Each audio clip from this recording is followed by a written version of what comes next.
انسان کی زندگی میں جو چیزیں اسے بہت زیادہ نقصان دیتی ہیں اور بہت پیچھے چھوڑ دیتی ہیں، دنیاوی معاملات سے لے کر روحانی، اخلاقی، قلبی اور قرب الہی کے معاملات تک کو جو چیزیں نقصان پہنچاتی ہیں، ان میں ایک بڑی چیز غفلت ہے۔ ایک لفظ ہوتا ہے جو ہمیں اکثر سننے کو ملتا ہے کہ آپ کی توجہ نہیں ہے۔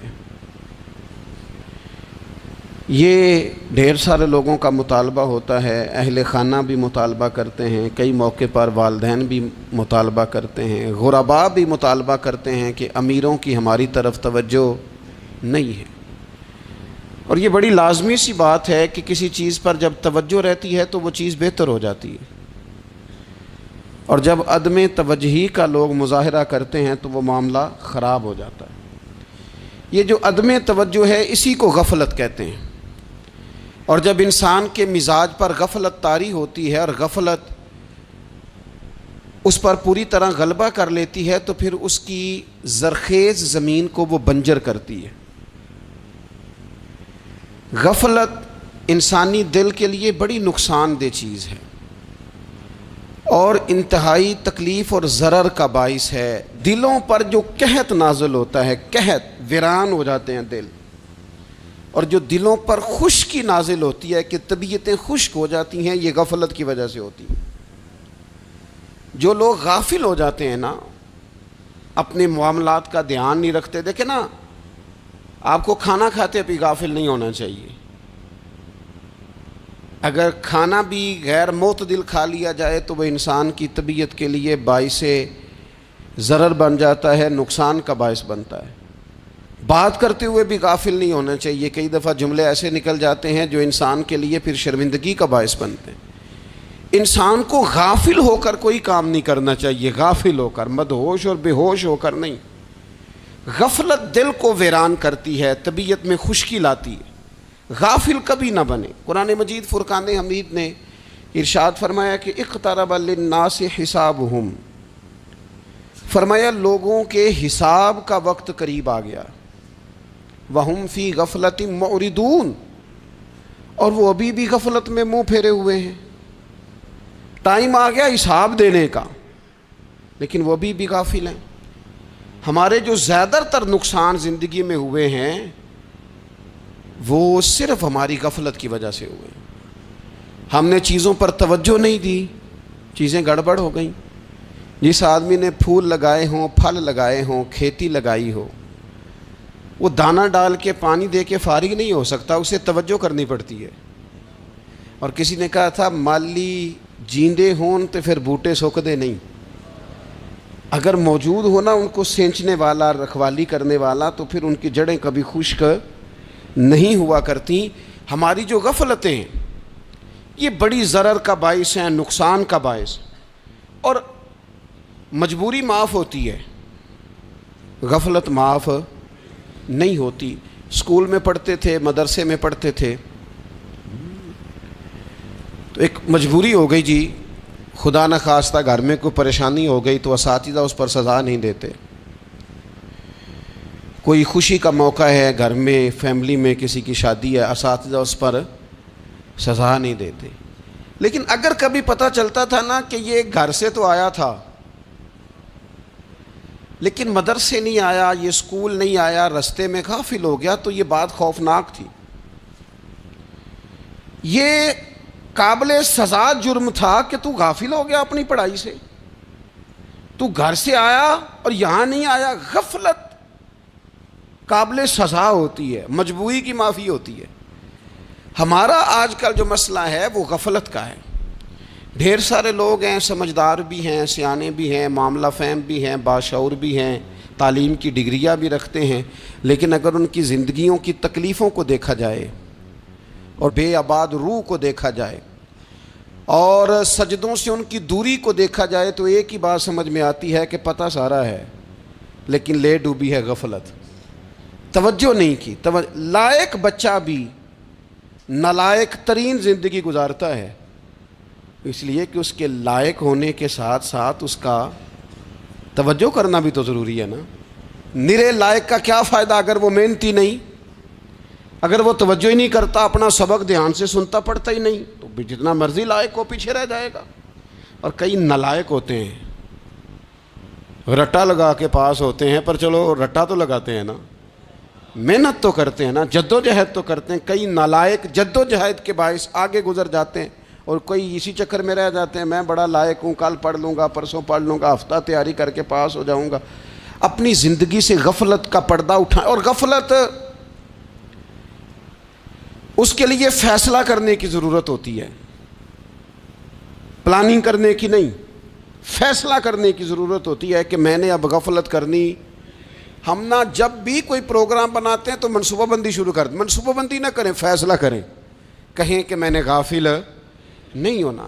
غفلت غرق دنیا کا نام ہے، اپنے آپ کو غفلت سے بچائیں۔ آپ دیکھیں حضرت کعب بن مالک رضی اللہ تعالیٰ عنہ فرماتے ہیں، بخاری میں موجود ہے، فرماتے ہیں کہ جنگ میں پیچھے رہ گیا تھا،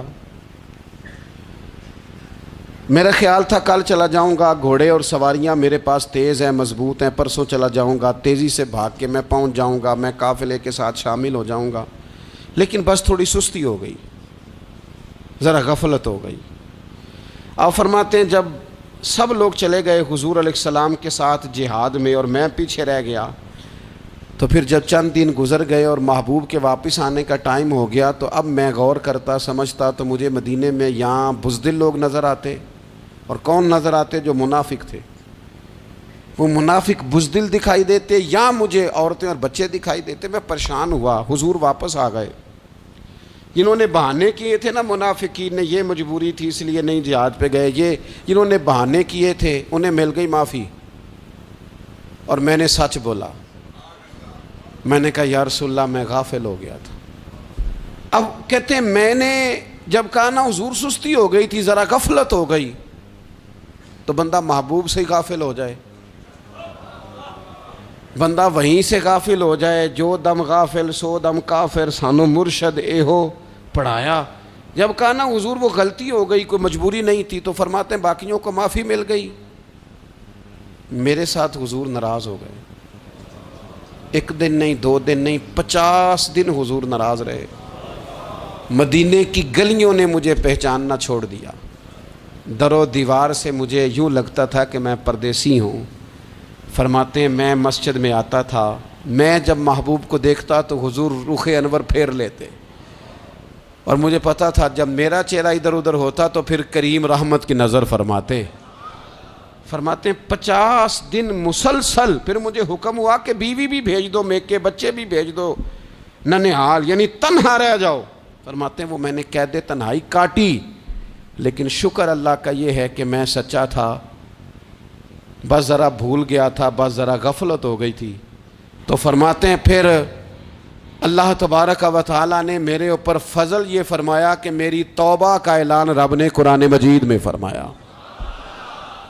تو غافل نہ بنے کبھی بھی۔ ہمارا نا مسئلہ یہ ہے، اور آپ نے ناراض نہیں ہونا، ڈھیر سارے لوگ غافل ہو جاتے ہیں، مالدار بھی غافل ہیں، صاحبان علم بھی الا ماشاء اللہ بہت ساری جگہوں پہ غافل ہیں۔ جن لوگوں کو 4 لوگ جاننے لگ جاتے ہیں، کوئی مقام حاصل ہو جاتا ہے، وہ بھی بہت ساری جگہوں سے غافل ہو جاتے ہیں الا ماشاء اللہ۔ غفلت بڑی تکلیف والا منظر ہے۔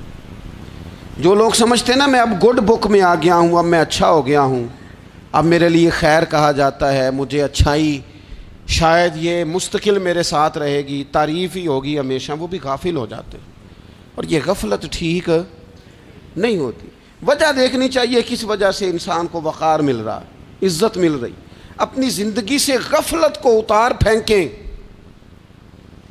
تھوڑی دیر کی تو غفلت ہوتی ہے، لمبی تو نہیں۔